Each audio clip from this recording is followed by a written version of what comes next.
Hello there, and welcome to The Loadout, presented by The Daily Dot. That's capital T, capital D, capital D. Please remember, every single bit of that information is very important to me and to you.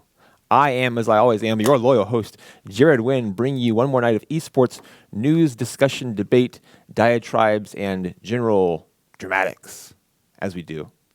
I hope you are ready for all of that with the one and the only, literally the only, that I'm aware of, Sir Richard Lewis. Richard, how are you tonight? I'm pretty good. I should probably explain to you Please. that my father's name is Richard also, so Ah, I am not the only, but I'm certainly the best. I don't see him doing a bunch of esports shows. and that's how you separate the Richards from the other Richards, really, is who does the Yeah. most esports shows. Well, what I said still true. The only one I'm always aware of. Now my awareness has expanded, and I've gotten further Richard Lewising going on. And Trust me, he's an asshole anyway, even if he wasn't, he just wouldn't know about esports. So I'm definitely the okay, best. until we got there, I was confused if you're talking about you or your dad, but now I got it Well, straight. actually, Yeah, maybe both were appropriate depending on which group of people you talk to. I'm sure he's got some areas of knowledge that you don't have. Like, I don't know. Give me a dad knowledge topic for you. Throw it out there. Let him know.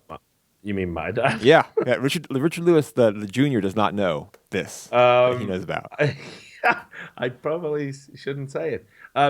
He was a football hooligan. I imagine he's better at stoving in someone's head with a lead pipe than Okay, me, which would not only hooliganism. make him good in real life, it would make him good at Cluedo. It would. It would actually. Hooliganism is an edge he has on you, and for that, Richard, I salute Richard, the other Richard, Richard Thank Senior. you, Yes, thank you. That's another reason I'm cooler. good. Yeah, it is another reason. As if we needed one, really. Let's get right into things. If we shall, we shall actually. We, Gamescom took place. We will. we shall. Envy was impressive at Gamescom, I would say. They had a nice little run there. They went through all the teams they had to go through and then beat TSM soundly 3-0 in the grand final.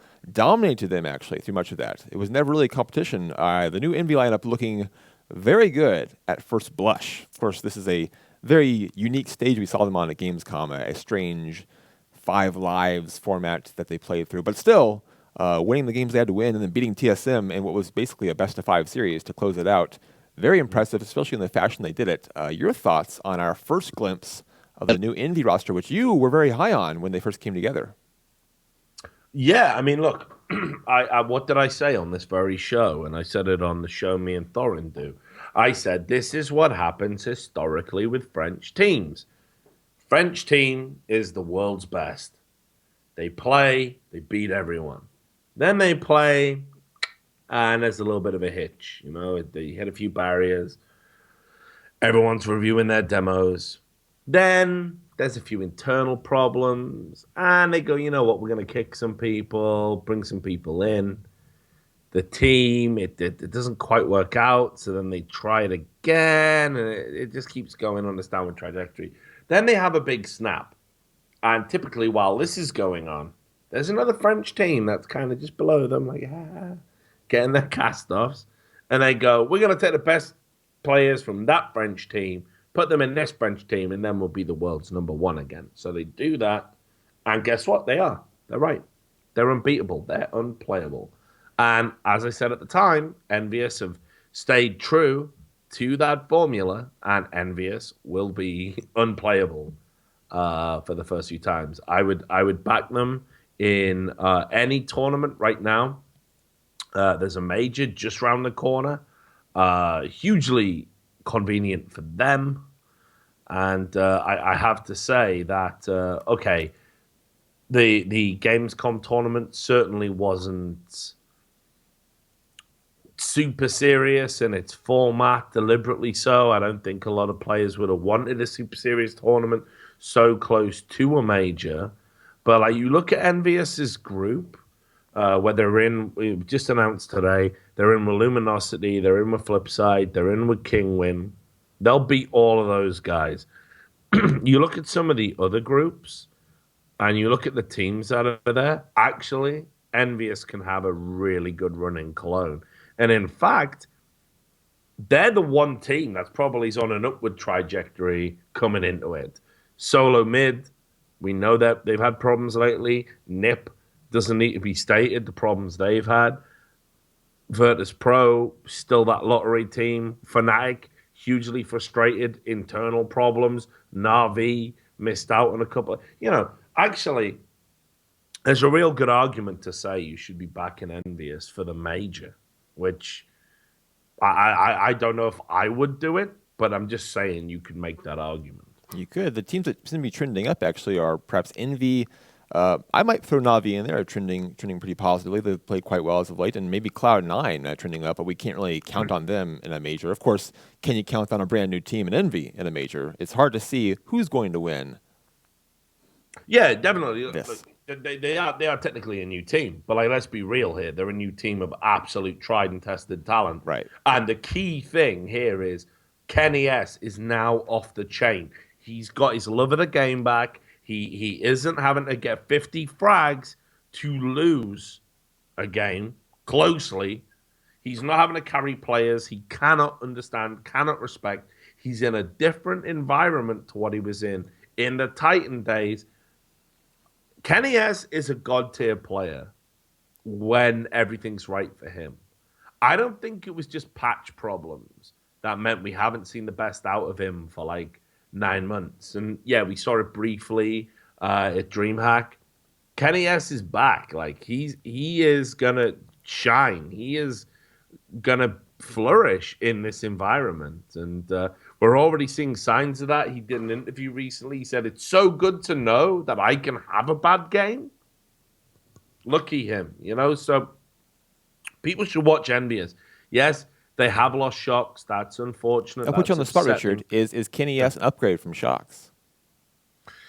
You see, they're two different players. So it's like saying if you removed, again, to use a soccer analogy, if you removed the world-class striker and replaced him with a world-class midfielder who was going to create more opportunities for you, would you be better off? If he created more opportunities for an average striker, even with the average striker having a poorer conversion rate, would you be better off? And there is no right answer to that question. Sometimes it works, sometimes it doesn't. Here's what I do know. Kenny S is a god tier player. Shocks is a god tier player. Right? On their days, they'll carry games. On their days, they can 1v5. If the chemistry's better this time around, all indications imply that's the case. Yeah, then there's no doubt Envious is going to be in a good spot. So I guess the argument is that they're kind of equal level players, but because you fix the chemistry issue, the teamwork issue, it's an upgrade actually. Yeah, well, perhaps fixed it for now, maybe. I mean, here's what I would say: in an ideal world, they'd have Kenny S and Shocks. In an ideal world, but we know that this world we exist in isn't ideal. So, have they got equal or better? I don't know. I mean, look, I'm a huge Shocks fan, so I'm maybe not the right guy to ask. But this isn't the superest of super teams that could have been assembled. Let's put it that way. But still, right now, I would back. I mean, I think Envious got a better deal than Titan, and I wouldn't bet against Envious in any game right now. Well, Envy might have gotten a better deal because their in-game leader is happy, and Titans is not happy. In fact, its existence. So I'm just putting that out there as a potential separator between the two teams here right now. I'm just again throwing it out there. They're both great in-game leaders. They just have very different styles. I believe one is more effective than the other. So the evidence seems to bear that out over the past year or so. I think it can be taken from their results. But before we move on from Gamescom, TSM, I believe their last 5 results now are first place, last place, first place, last place, second place. That is some severe inconsistency, almost to a purposeful degree. Like you plan that out to make it work that way. How do we explain? I mean, there's inconsistent teams, of course. Virtus Pro is a great example, and even Na'Vi to some extent. But TSM, from first to worst, in and out for 5 tournaments in a row, with the exception, of course, of finishing as runners-up at Gamescom. How do we even begin to explain this team right now coming into Cologne? Look, right. Okay, so people look at finishes and they don't look at the context of the tournament that they're finishing in. Like the Ace of Predator Masters, like all due respect to Take, hell, he hired me to sit there and basically do whatever it was I did, which, as far as I can tell, is fucking ruin my career for even being involved in it. Because apparently, by telling someone to do their job, I'm bullying them. Um, the all the players were there to relax ahead of two far greater of events. That those that qualified for them, those that were involved. There were some people who were there that weren't involved in those events, that were taking those events super seriously, right? So if you're taking those events super seriously, then you're perhaps going to fare better than a team that isn't. And as I said, I spoke to Carrigan, and he said that what we need is we need some defeats.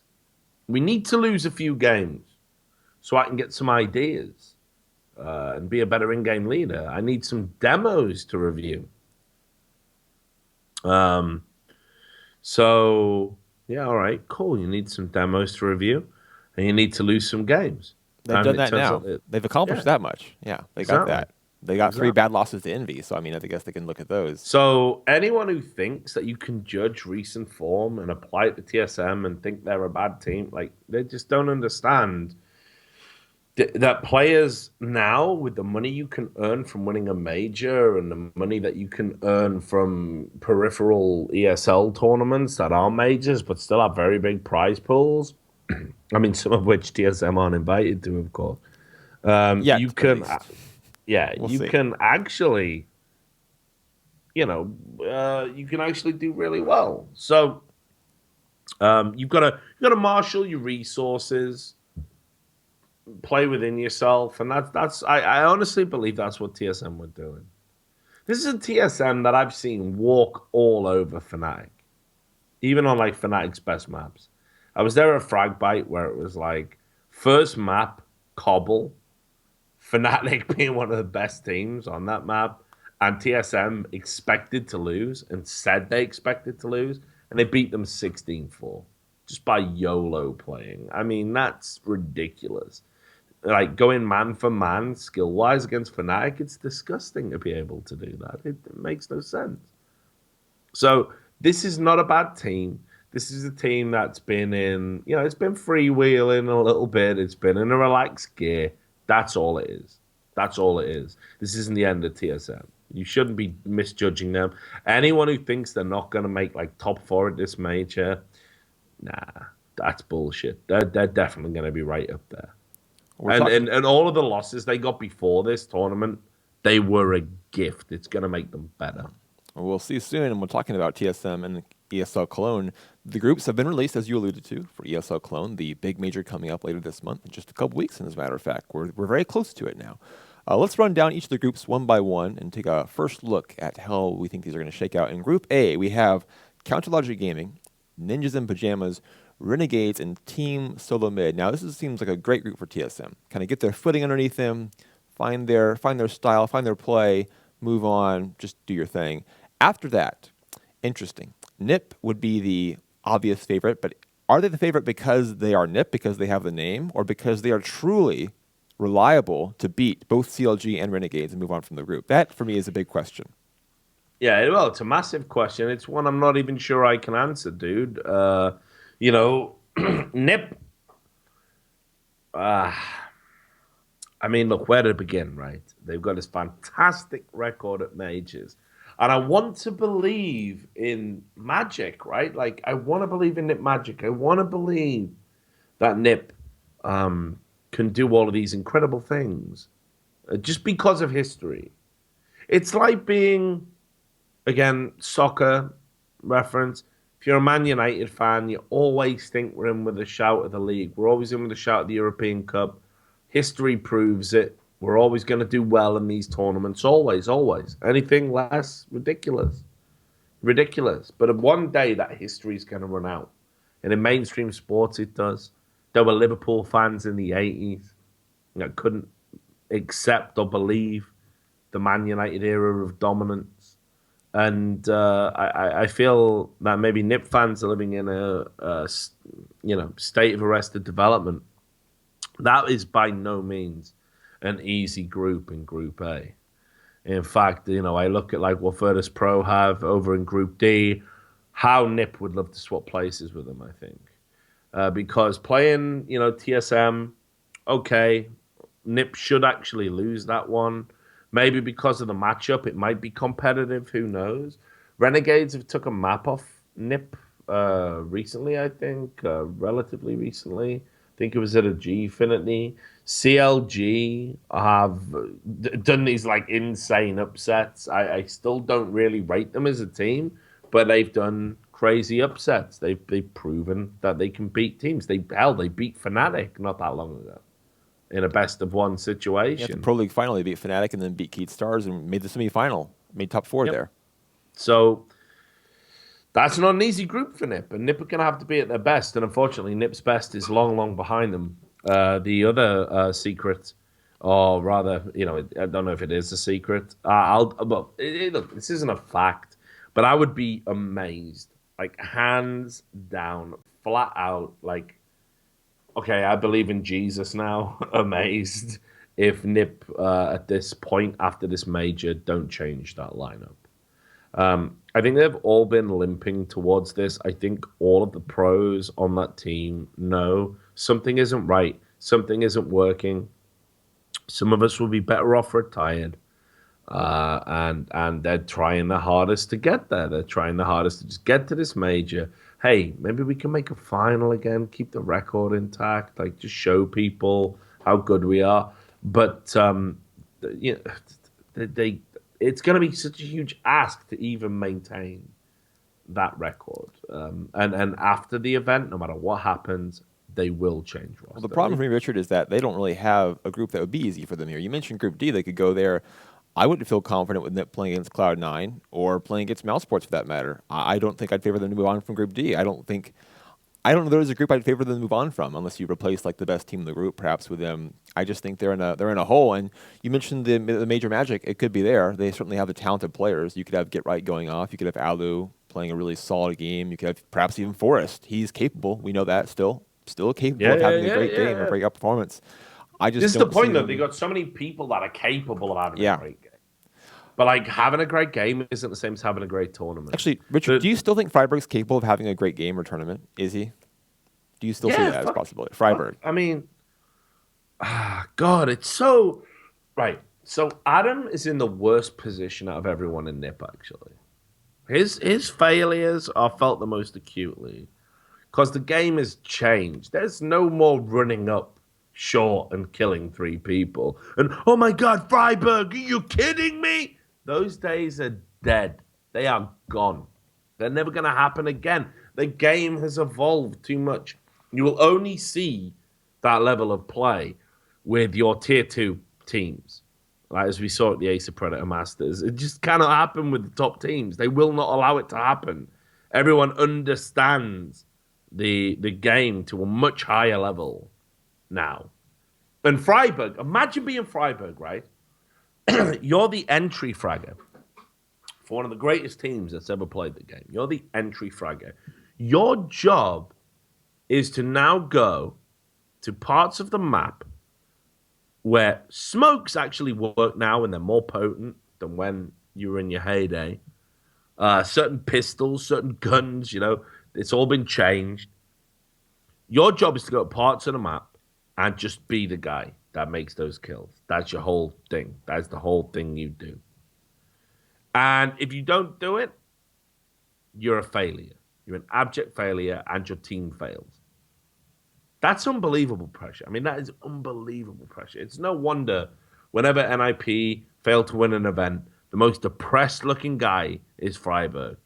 Because it's all on him, right? Everyone says, look at his stats. Look at his stats. He's terrible. Stats don't tell the full story. Freakazoid will probably always be bottom of Cloud9. You know why? He's the risk taker. He's the first man in. And this is the problem in NIP. And even Thorin, a notorious NIP hater, recognizes this. Freiburg has to go, like with his gun, what you want me to do, guys? Shall I run? And they're like, we're right behind you, Adam. Just run in and kill everyone. And he goes in and he dies, and there's not that backup there. You know, he is the classic entry fragger. There's so much pressure on him compared to everyone else in that team. So is he capable of having a good game, a good tournament? Absolutely. Absolutely. This is a guy who, at the start of CSGO, was pound for pound one of the best players in the game. Unbelievable, right? Now, though, the game's evolved. It's more complicated. It's more textured. It's more layered. He cannot have the same amount of impact anymore. And to blame it all on him, bullshit. That's not fair. This is a team that is failing. This is a team that is dysfunctional. You know, when Adam has a great game, usually someone has a bad game, and it just counteracts all the good he does. You know, whereas where Freakazoid, who always plays at a consistent level, hey, right now we've got a Shroud, a Skadoodle, and even a Nothing to take advantage of it. Yeah, Freakazoid might run in to a bomb site. If he gets one kill, that's enough. Even if it's a trade, a 1-for-1, it's enough. It's enough. With NIP, that isn't the case. That's a team problem. I don't think anyone with a good knowledge of the game or the team is blaming just Freiburg, but you do have to question if he can be that guy that NIP needs him to be. I guess you also question, should NIP need someone to do that much for them to begin with? Should they need a role? Yeah, like maybe. that? Look, I'm not saying Freiburg's the best entry fragger in the world right now. Yeah. Okay. I mean, that'd be a patently absurd statement to make. But he is a very good player. He knows the entry frag role. He knows how to play this game. He knows that team inside out. And unfortunately, he's the guy that's always going to be in the firing line because his job is the one that notoriously, like, if it works, you're going to get the best stats. Everyone's going to love you. Like, oh my God, are you kidding me? Anders even said it. Wow, yeah, great. But if you're having a bad day at the office and your team's having a bad day at the office, you're the worst. You're the worst. And everyone blames you. You know, the only player on NIP right now that for me should have a lock, like be absolutely guaranteed to keep their place, is Get Right. Everyone else, you've all had your bad tournaments, you've all had your bad days. It's been super noticeable, and you've all contributed to the slump you're in right now. I'll put you on the spot here, Richard. If NIP find themselves down to TSM and they have an elimination game with either CLG or Renegades, do you feel any confidence that they can take that game home? Best of one. They can beat CLG best of one. They can beat Renegades best of one. They're going to do it. You put money on that. It's NIP at a major. Best of one. You know what? Okay, if we're talking me, I'd probably back them. I lack the common sense of the cold clinical analyst. I mean, that's the reality because I know the individuals involved. I put up probably it's a bit too much faith and a bit too much credit and experience. And NIP have been there, done that. As I said, they won a major in Cologne where every round people were asking me on the desk, can NIP win this? And I'm going, they're playing terrible at the moment. They shouldn't be able to win it, but who knows? I mean, and they did. And they won the whole thing. And it was the worst they've ever played at a major event, and they won it. There is no logic with NIP. They defy it. They almost willingly and purposefully defy it. But that seems to have worn out. You know, you can only do that for so long. And they did that with Fifth Lauren, who, look, people hated him. People said he was bad. People said he was statistically weak. Also, the lightning rod. He also hid so much of the other shit that was going on in the org, in the team. He bore the brunt for that. There is no guy with a stronger spine or a broader set of shoulders in esports.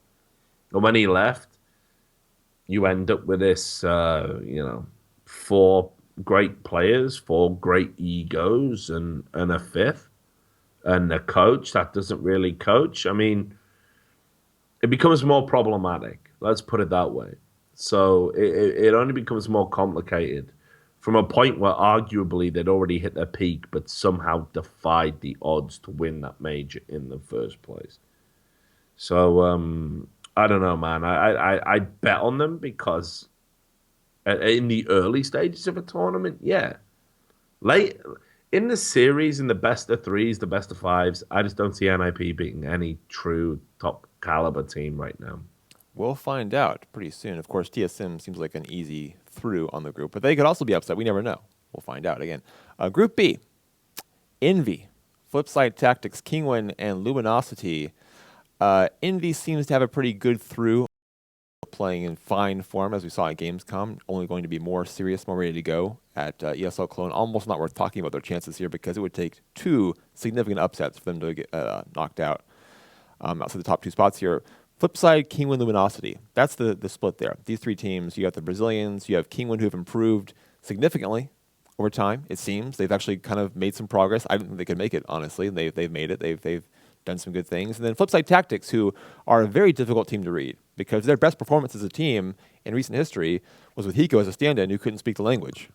So where do you put this team now? And with Simple off the roster, they say it's an improvement for chemistry, but he was obviously the most dynamic player in terms of skill.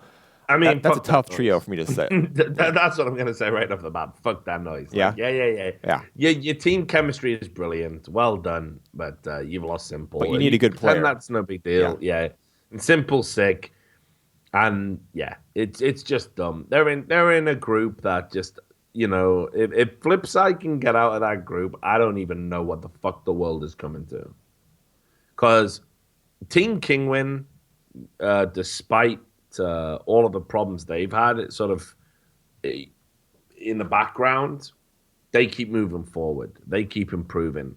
They're impressing me. They're one more player away from actually being a sick team, a team everybody has to respect. Are you saying that they got to kick Fox, Richard? Is that what you're saying when you say one more player?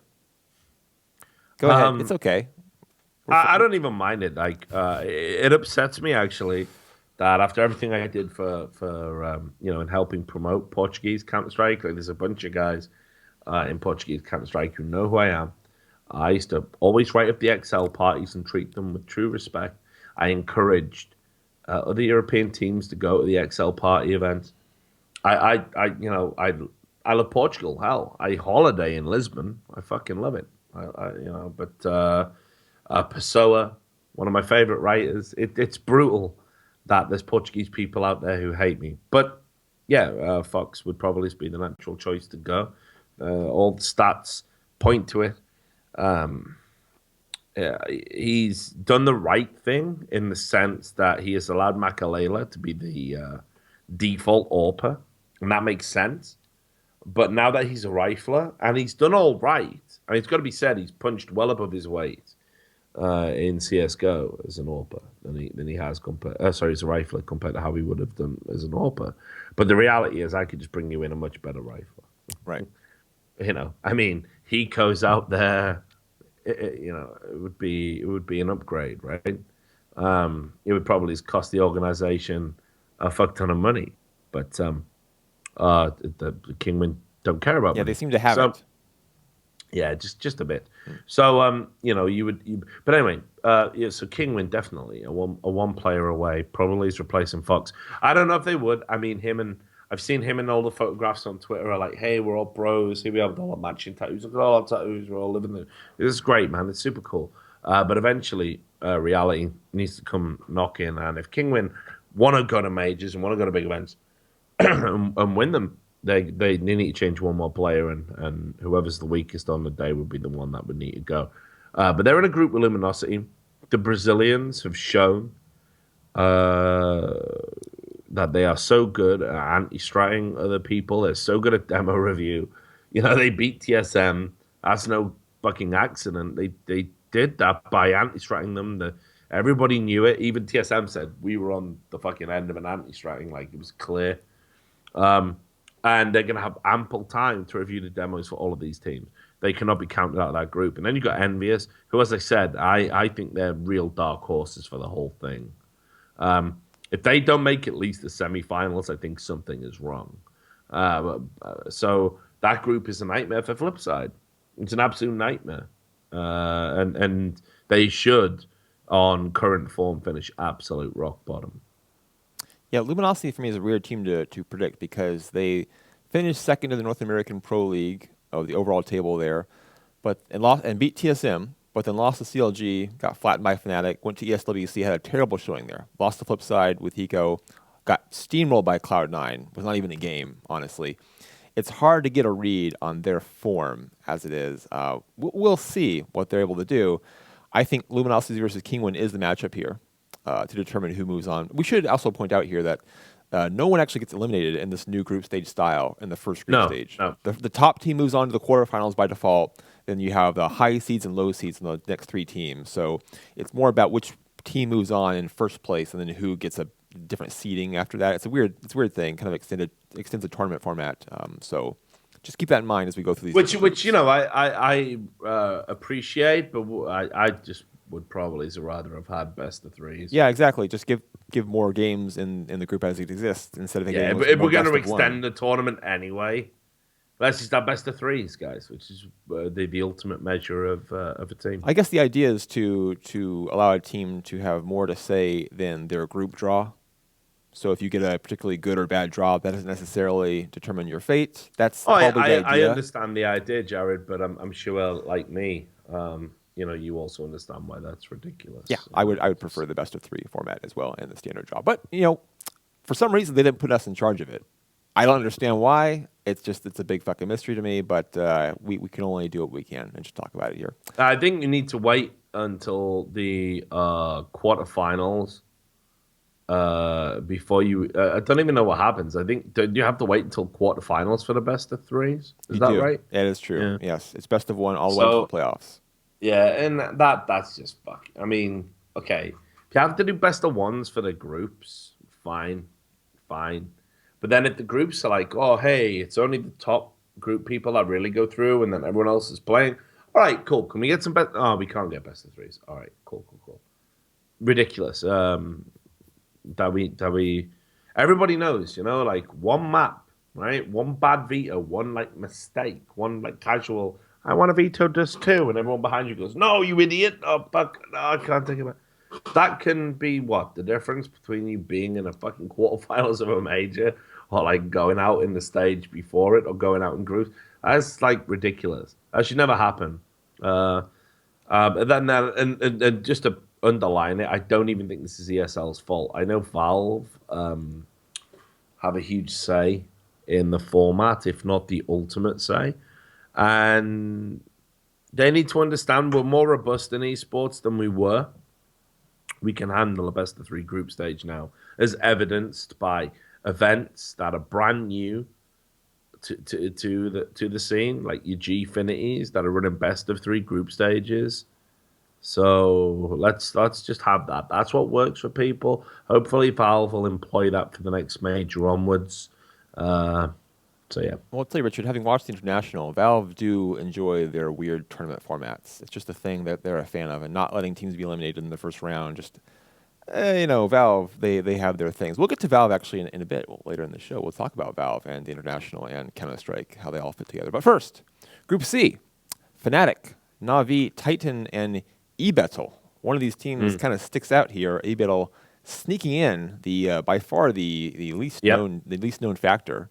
Not necessarily the weakest team, I wouldn't say. There's a second Australian team I might give that designation to, unfortunately. But Ebettle is here. Fnatic, Na'Vi, Titan.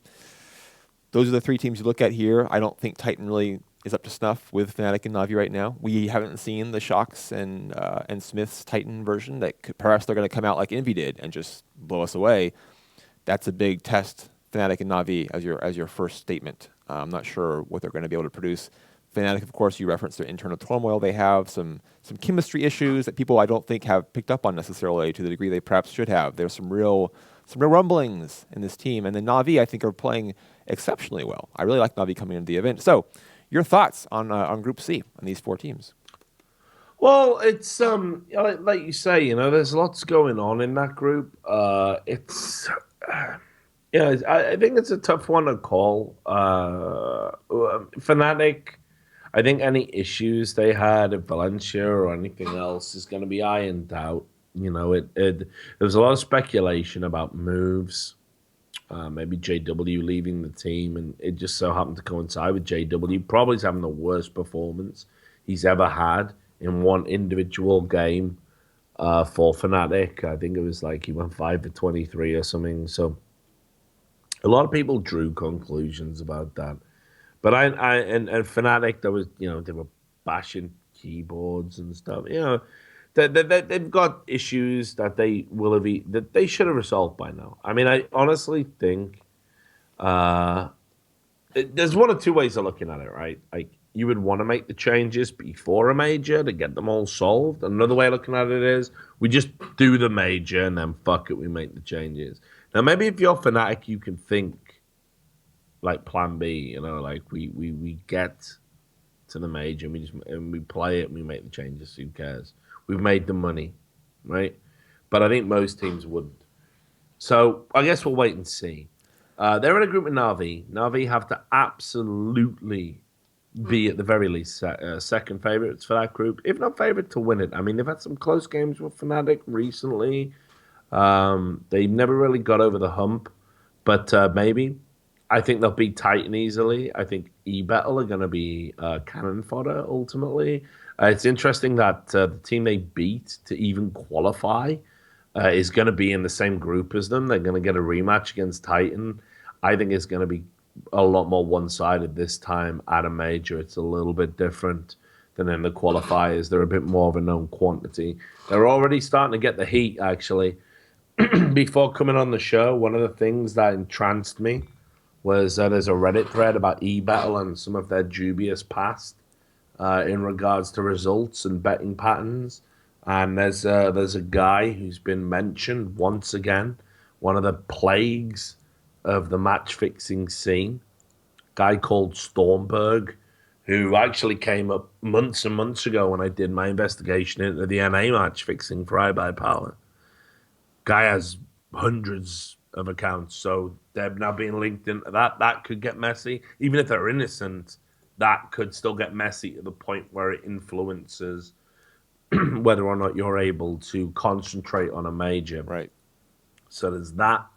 I just think ultimately that group has got two names that really leap out to me and two names that don't so much. I think Titan are going to struggle. I think Titan got the worst of the French shuffle. I'd love them to do well for Shox' sake and Smith's sake. But I don't really see it. It's a tough draw down for them too because they have two really bad matchups of Fnatic and Na'Vi, and with Ebettle, they can't even really feel good about that if they win it. It's not a team that they're going to get much confidence out of beating, and if they lose to them, it's a fucking terrible loss. So it's really a no-win for them, this group. It looks like. Yeah, and that's the problem. Like everyone in that group, it's like you're either expected to lose or you're expected to win. Do you know what I mean? Yeah. Like, and that might sound like really retarded to say that, but like, actually, when you look at other groups, it's like, oh, well, maybe that could go either way. Like, you know, say like Luminosity Kinguin, that really could go either way. I think anyone that understands the game wouldn't put anyone out super far in front for different reasons. Renegades CLG, that could go either way, right? Titan, you look at the group they're in, and it's like, yeah, you're going to lose to Na'Vi, you're going to lose to Fnatic, you should beat Ebettle super easy. It just creates this horrible air for you. You know, like, what are we even doing here? This group's horrible. So Titan, I'd love it if they could upset somebody like, you know, game against Fnatic, boom, they come out all guns blazing, Shox goes ham. But it just feels like it's the same old problem with Titan. Too much needs to go their way for them to win a match. Then it does the other way. Like you also have to have stuff going wrong for their opponent, you know? Right. So Ebettle's the only team I would back them to win, and they've already lost to them in recent history. Yeah, just to be clear, I have to bring up Richard before we move on from the group. I have to say it. I have to. My duty to do this. You mentioned Fnatic perhaps waiting until after the event to make some changes. You also mentioned NIP definitely making some changes after the event. We know that there have been talks between these teams and players before. Is there some potential connection here in the next couple months? Well, I mean, look, rumors are rumors, dude. There are some rumors, yeah. We don't have to put them out specifically, but there are some rumors out there. Yeah, and look, I was the guy that cut through the rumors for the French shuffle when it happened. I reported that first. I literally hammered every source I had in Counter-Strike. I've heard the rumors. I haven't been able to verify. And the last thing I want to do is get into the territory of just, you know, speculating wildly. Unfortunately, what I've realized is if it, you know, I've got a reputation now where if it comes out of my mouth, even if I say, well, I think this is going to happen. Oh, yeah. People really jump on the bandwagon. That's the title of the subreddit thread is what that is. Whatever you just said, I think it's going to happen is in the title of the thread. I'm just pointing it out. I'll be the one to point it out. These things So could here you happen go, at the same Jared. time. Jared, you're not as similarly weighed down as I am. So what do you think's gonna happen?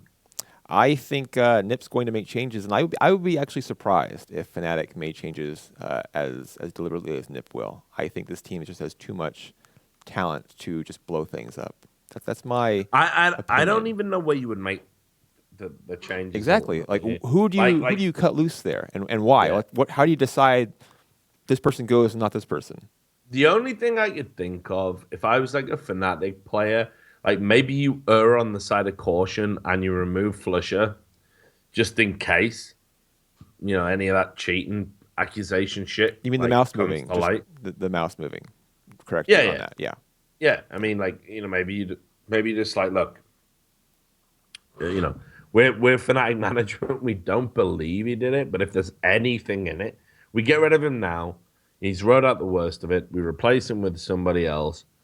Uh, and that's fine. We do it that way.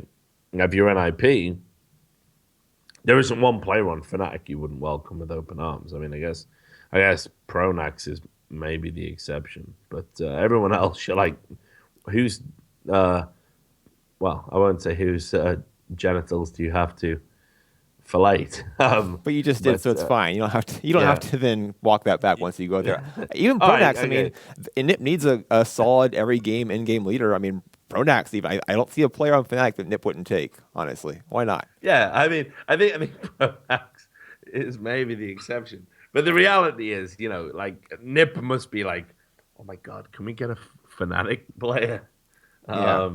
Yeah, and if they do, I mean, wow, like I mean, JW in an IP, it would give them like a new dynamic. I mean, that's the move everyone's talked about. It would give them such a fucking new dynamic. It would be amazing for them. Like NIP can only be the beneficiaries of the number Yes. one team in the world breaking up. That's the big So rumor move. It's just a rumor, to be clear. We're just talking about some rumor yeah, and, mongering. and that's what I mean.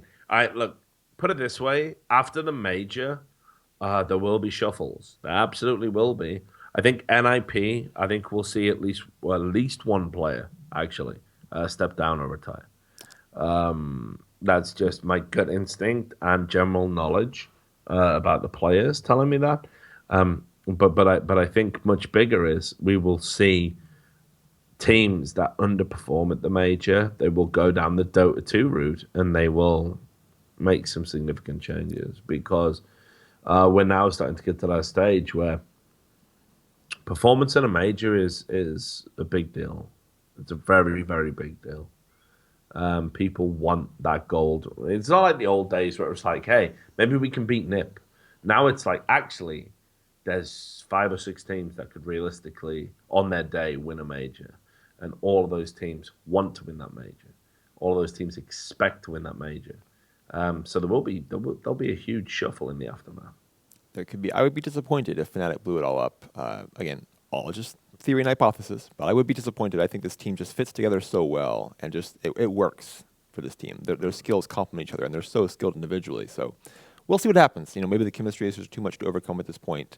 This event could be. I mean, if they win in Cologne, I don't think we're going to see a change. Just put that out there. That's my bold statement. If they win the major, they probably won't change a player.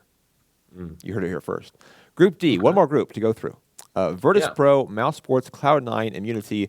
Obviously, one team stands out here. That's Immunity.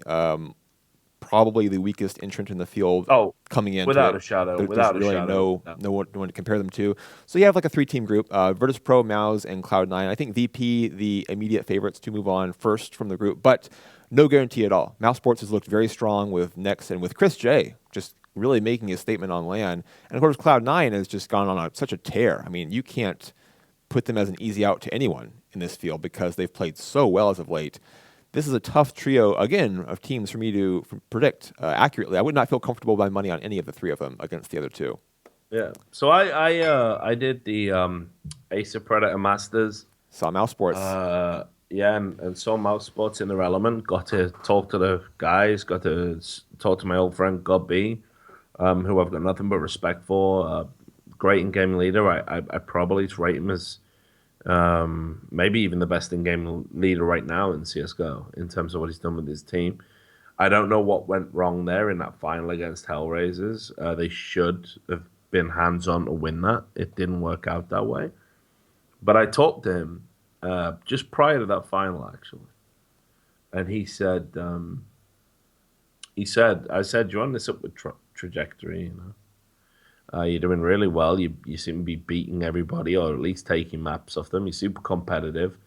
When you first went to win a national tournament, which was Gfinity, I said, you're the weakest team here. And he went to beat like Virtus Pro twice, and they went on some crazy run. And he said, look, I'm not even bothered about any of that. He said, all I care about is the major. And I'm going to be gunning for that. He goes, I don't care if we peak at the Ace of Predator Masters and the majors around the corner, like, fuck that. Like, I don't want that to happen. I want our peak to be at the major because I want to win that. And he said it, there's no trace of irony. He thinks his team's capable.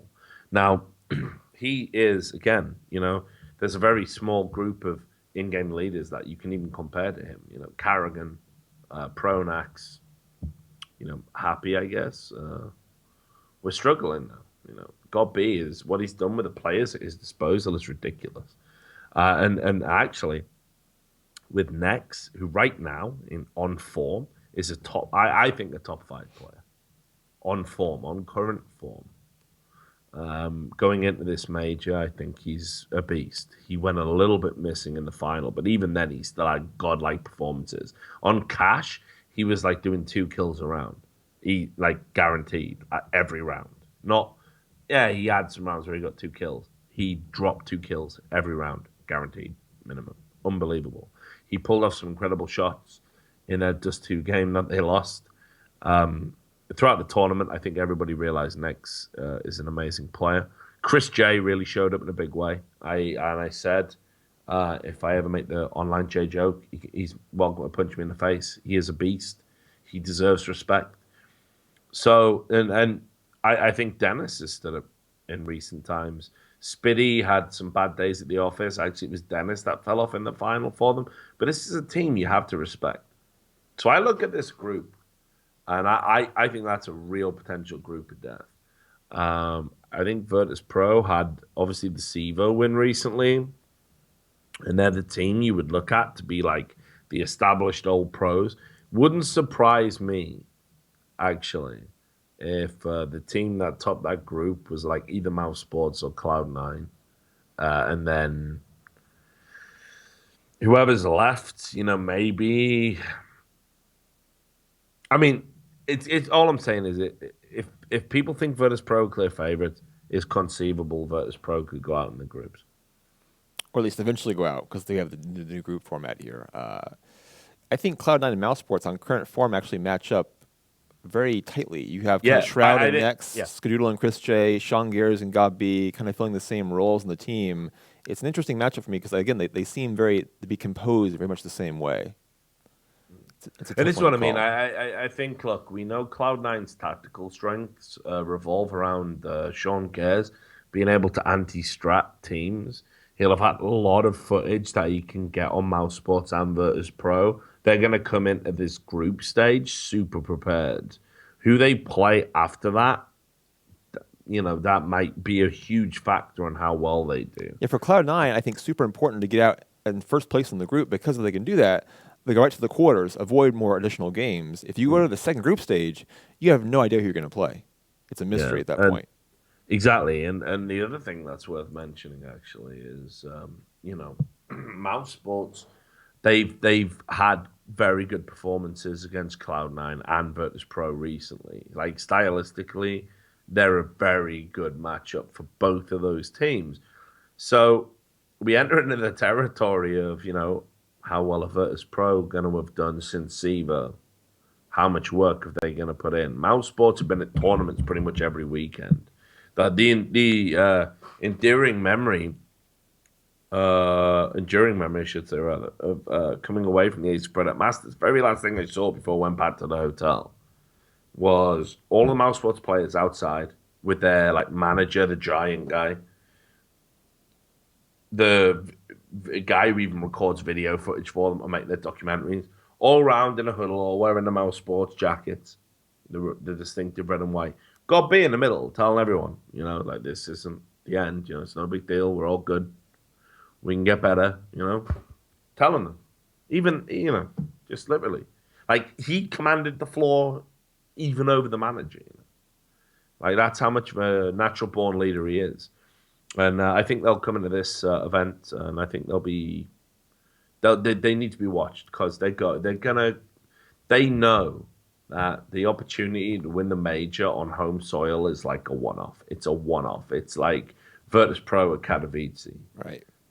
It's that moment. It's that incredible. You'll never get that again, and they're going all out to do it, and they trust me. They believe they can. So I don't think that group by any means is decided. I think Cloud9 would have much preferred an easier group. Like Community, yeah, they're lambs to the slaughter. They're doing nothing this tournament. Sucks for them, but Virtus Pro as well. They're going to be like, why did we have to get this group? Because there's absolutely, literally, that's totally up for grabs. That's totally up for grabs. It could conceivably be Mouse Sports and Cloud9.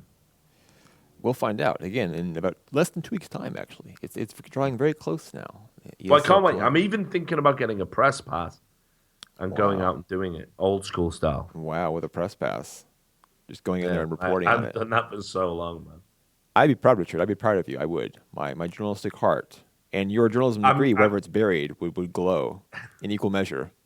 If our editor approves it, I'll even pay for my own flights. And I will write a daily diary. On the daily dot diary, Richard. A daily diary. Well done. Well done. I hope you do. Just because you could call it that, actually. For no other reason. That's my only stake in this. But that's how I started in esports. That's actually what I used to do. I used to just get drunk and write a diary a day. That was all that was required of me. It was great back then. And now here you are. How about that? We will close the show with one more topic. We're kind of indirectly talking about the international. We're not actually going to talk about the international here, but we're going to talk about the money involved in the international. There's been a lot of discussion I've seen about why don't we have this? We being Counter-Strike people, because you and I are both at our hearts Counter-Strike people. Why don't we have $18 million plus at our tournaments? CS is a popular game. Millions watch it, or we've had more than 1 million watch it currently. It's doing pretty well, apparently. It's Valve supporting it. If Valve can support an $18 million tournament, surely Counter-Strike can support a $1 million tournament, or even a 2, 5, 10, perhaps, instead of $250,000 as our max level we can have for an event. And Dota 2 has many events that have big prizes beyond the $18 million as well. So the imbalance there is a lot. There's a lot to this. I think the international peaked on Twitch with like 350,000 viewers, something like that. But that doesn't count the Chinese audience, which was almost 4 million alone, concurrent for the last game between EG and CDET game, which of course EG won. So you have the Asian market, which Counter-Strike struggles with because Counter-Strike's not free to play. Yeah. Yet. In any form that we currently have. Yep. That's a big thing there. We have the divide at Valve, which is a real thing between the Dota 2 team and the Counter-Strike team. There's no esports team at Valve. You have separate development teams, and the Counter-Strike team is a much smaller one. And they seem to want to keep it that way. It's an odd situation there. Your read on all these things. I'm kind of throwing out different points at you at once, but what's the pathway for Counter-Strike to get that $18 million tournament? Is it through Asia? Is it through just a bigger team at Valve that is more focused on having that happen for Counter-Strike rather than being so insular? Like, what is the next step to make this happen? Because it seems like the potential's there, I believe. Well, it's a very good question, and obviously there's a lot. There's probably too much to talk about in the time we've got left. Quite a few things. So very briefly, here's what I'll say. It was about 13 months ago that Valve teased that we might get an international purposefully, style, tournament to CSGO, and as you say, it was quite purposefully. They told a Russian website, I think it was Eric Johnson, who had the quote in front of me. He said, I don't know if it would be called the International, but the guys working on Counter-Strike made a lot of progress on supporting the professional community around that game. And then he was talking about how, like, we all work at the same company, we share the same ideas. And given how successful the international has become, I don't see any reason why a lot of the same things couldn't be applied directly to Counter-Strike. Eric Johnson is obviously a guy that's super primarily involved in DOTA. In fact, he's a guy that does a lot more behind the scenes than he'll ever get credit for. And actually, a man I respect immensely. He was one of the guys, for example, when there was all these issues coming up with teams wanting to remove players just before the international was coming around. He was the guy that was actually saying, look, how can we best protect player rights? So Eric Johnson's a boss, in my opinion, because it would be the easiest thing in the world for a Valve employee to not give a shit. So that was a year ago. Now, I think it was yesterday. There was an interview with IGN, and Valve, and again, this is Eric Johnson, again, the guy who I've just talked in glowing terms about, said, I don't know that a CSGO International has to be coming. We're pretty comfortable with different projects taking different approaches to solve similar problems. As a company, we actually learn more when we do that. If we all point everything in the same direction, we'd have a real blind spot for when we're screwing up. In some ways, you want to diversify a bunch of decisions across different projects because you zero in on the right answer quickly, as opposed to, we have this thing that's working, everybody do that right now. So, same guy, same company. Different message.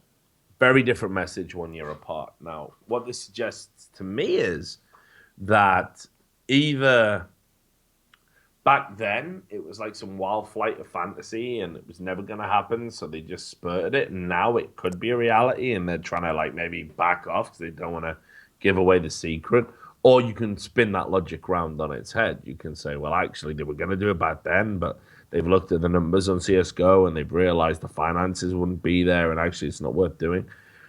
Ultimately, here's the thing. Valve will always be Valve. I've got even as a journalist on my fucking standing, I got very few inroads into Valve. And those that I do, they all tell me the same thing. They're like, the Dota development team and the Counter-Strike development team are fiercely competitive. When Dota do something and CS do something, it's not that they're copying each other because it makes money for Valve. They're doing it literally out of rivalry. Like, right, fuck you, we can do it better. You got skins? Look at ours. Yeah, that's literally how they think. Very rarely do they share development staff unless it's for something very specific. So that's how it works over there at Valve. All of this suggests to me that they're super unsure. Like, probably the CS development team, the CSGO development team, really want something huge and as spectacular as the international. I imagine they're pushing for it, but the point is, it has to be unique, it has to be distinctive, it has to be very different to what's gone on with Dota. So how do you give it its unique identity?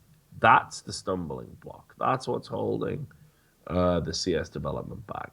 In terms of the community, yeah, we're all looking over at that fucking $18 million prize fund. And we're going, holy shit, what are we gonna do to get a piece of that? Let me tell you, as an esports veteran, we're way better off with more regular tournaments rather than one big Super Bowl. One of the problems that's happened in Dota 2 has been a combination of oversaturation, which is the territory we're getting into now, combined with the international looming large and eclipsing everything else. Maybe one of the reasons Valve aren't doing an international CSGO is they've seen the negative effect that this game has had on the Dota's ecosystem, and they don't want to inflict it on us. Trust me, the grass isn't always greener. It's not always as spectacular as it seems. Sure, for the people who win it, it's amazing, right? Of course it is. But the reality is, in CS, a notoriously fragile scene. You know, if you can put together a lineup go to an event, win it, or you go to an event and don't win it, right? What would you do after that? Why would you keep going? You know, for me, I don't think necessarily an $18 million event necessarily fits in with how CS could be. I'd much rather see like one, like we have maybe an extra major a year, and maybe one of those majors gets bumped up to be like a super major, right? Like with way more prize money in. But trust me, there's a reason why Dota is now introducing majors. They're now having 3 events plus the international. They need a regular season. It's killed the game the way it's been done before. So we shouldn't seek to fucking emulate it. That's the reality. We will see what the Counter-Strike team at Valve is able to produce, if they're able to produce something that is on the level of prestige, perhaps, of the international, if not quite the level of money all welled up in one central location. Maybe that's the better play, is to look for a prestigious event rather than one that takes all of your almost $20 million and puts it in one basket for Counter-Strike. We'll find out, I think, in the next year. I'd be shocked if we went through 2016 without having some analog of some sort to the international for Counter-Strike. Yeah, we're going to get something. It's just not going to be as big as the international. And sure, we'll bitch and moan about it, but trust me, it's going to be for the best. You heard it here first. And if Richard Lewis says it, I, for one, believe it. So should you, by the way. And I love this game. Yeah, he does. Ba-bam! Looking at you, all of you. That's it for this part of the show. We're not done yet. We're going to stick around and talk to Dead. That's right, we're going to talk to Dead, the manager of Luminosity Gaming, if you're wondering. He's going to talk to us about the team moving from Keith Stars to Luminosity and now preparing for ESL Cologne. Will the Brazilians reach back to the days of Made in Brazil and win a major? Going back to the ESWC winning days. Wow, how about that? With Kiko and Kogu and all those great players. Can they do it? Maybe. I'm not going to say no because he's coming on the show right after this. But we'll see. We'll find out in less than 2 weeks. If you like the show, follow the channel. Go ahead and do that right now. This part of the interview with Richard Lewis. YouTube, daily.esports. Every VOD uploaded there, as well as interviews with all sorts of players and luminaries in the scene.